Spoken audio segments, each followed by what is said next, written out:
So let's continue our discussion on the strongest characters in the history of the Dragon Ball franchise. In the previous edition, I covered Super Saiyan 4 Gogeta from Dragon Ball GT, and I asked everybody to ignore everything after GT that came out. So ignore Dragon Ball Super, Battle of Gods, Resurrection F, and everything else, and just focus on the original run of the anime from 1986 to 1997. And at that point, Super Saiyan 4 Gogeta was unquestionably the most powerful good guy in the Dragon Ball spectrum, even though it was a fused character. But what is the most powerful villain? Well, on this edition of the Strongest of Dragon Ball, we look at the strongest villain in the original run of the anime, and that is Omega Shenron, otherwise known as Yi Xing Long. He is the one-star dragon and the final villain that our heroes face in Dragon Ball GT and at the end of the anime story. And what may actually surprise you about my discoveries is that if you go back and you rewatch Dragon Ball GT, specifically in Japanese,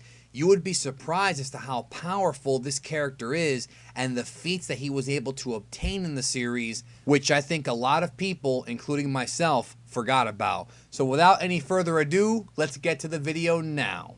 Mr. Satan wants you to subscribe to Geekin' 101 on all these social media platforms, you chump. Oh yeah! Now, Saiyan Shenron by himself was already a very tough opponent, and that's not including his upgraded form, Omega Shenron, when he absorbs all of the Dragon Balls. It's made clear from the beginning that Saiyan Shenron was the most powerful of the 7 evil dragons. Sin came into existence based on the wish that Mr. Popo made way back in the Frieza arc to resurrect everybody who died at the hands of Frieza and his soldiers on Namek. And even though that wish did have good intentions to begin with, it still upset the balance of the universe and also had the involvement of a god, Kaio-sama, in the creation and the plan to actually make that wish. Now, Dragon Ball GT tells us that these characters came into existence purely because the Dragon Balls were never meant to be used as frequently as they were used throughout the entirety of the series. And because of the overuse of the Dragon Balls constantly, it created a upsurge in minus/negative energy, and eventually over time so much negative energy had been stored within those Dragon Balls that they could not contain themselves anymore and they cracked, and that's what created the Shadow Dragons. Each of these creatures were a literal physical manifestation of negative energy.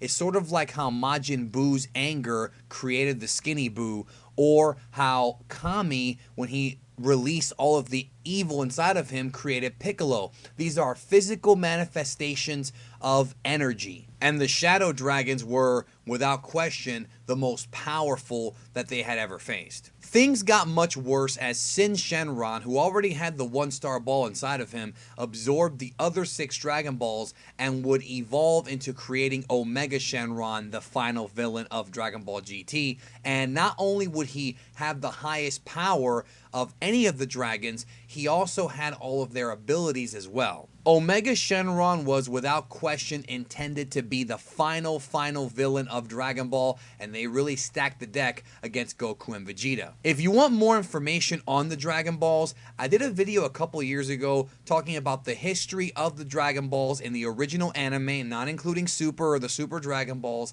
I'll leave a link to that video at the end of this one for you to check out the entire history of the balls and kind of how the plus minus energy thing worked. But back to Omega Shenron. So this dude was no joke. Omega Shenron immediately posed a major challenge for Super Saiyan 4 Goku, who had been an incredibly tough character prior to this arc, and going into this arc, Super Saiyan 4 Goku was a beast, and Omega Shenron made the dude look like a jabroni, not just by using techniques like the gigantic blaze attack, which blew Goku away, but also the fact that Omega Shenron has the ability to regenerate, and that of course is always a problem. And it appears like Omega Shenron's regeneration is just as fast, if not faster, than Majin Majin Buu's. But this guy wasn't playing around like Majin Buu was, and he packed quite a wallop. Each and every one of his strikes and his blows are immeasurably more powerful than anybody who they'd faced prior to that. Even one shot from Omega Shenron could knock you out cold. His most powerful technique, of course, being the Crimson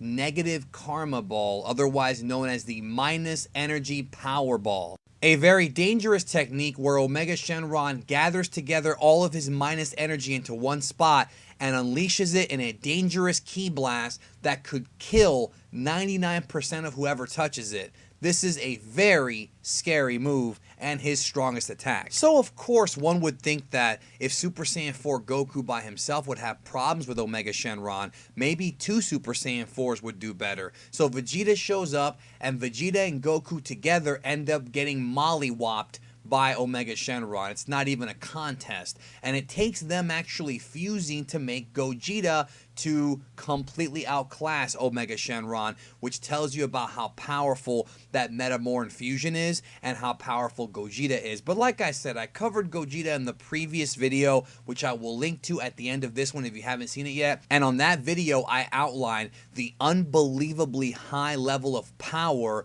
that Super Saiyan 4 Gogeta possesses. But understand, Omega Shenron is no joke. The Dragon Ball GT Perfect Files guidebook states that Omega Shenron is 10 times stronger than Sin Shenron, and to be honest, that may be a little bit of a low ball considering just how powerful this guy is and the amazing feats that he possesses. And there are very key conversational points in Dragon Ball GT that really tell you just how strong this man is. For example, in Dragon Ball GT episode 48, there's a part where the negative energy of the planet engulfs the Earth, and Elder Kai says that because of the negative energy that's given away by Omega Shenron, the Earth is actually completely isolated from the rest of the outer realm. Now, if you watch my video on the universes of Dragon Ball Explained, I talked about how the way it works is you have the universe, then you have the Supreme Kai, the Kaioshin realm, outside of the universe, sort of orbiting around it, so to speak. That's the way it was portrayed originally. So this tells us that all this negative energy was so powerful that not even the gods could enter their own planet, which to me is ridiculous. When you prevent the gods from having access to their own realms, that to me is a huge, huge feat. But that's not all. Mr. Popo in the same episode talks about how he heard that a long time ago evil dragons appeared on other planets and that planet was destroyed, as well as the cosmos around that planet. Now, what does cosmos actually mean? Everything around the planet was destroyed. Now, obviously, at this point in the series, destroying a planet is really no big deal, and obviously the series does not actually explicitly state what cosmos actually means. It could mean universe, it could mean galaxy, it could mean solar system. Difficult to really tell. I presume it means multiple galaxies, but that is only my opinion based on the scaling of the characters up until this point in GT. It could very well have meant an entire universe, but I find it difficult to believe that Omega Shenron destroyed the universe, considering that, well, it still exists in GT, and also the concept of the multiple universes wasn't even hinted at in Dragon Ball until Battle of God. So in the original anime version of Dragon Ball, not including all the new stuff from 2008 and on, there's only one universe. That's all we know of. And so in that continuity, this makes it hard for me to believe that the universe was destroyed, but perhaps it was almost destroyed. But we do get some clarity on this in Dragon Ball GT episode 62 when the Elder Kai talks about how the negative energy would decay the Earth, and then with the minus energy getting stronger and stronger, it will start to destroy other worlds one after another, and soon the entire galaxy will rot,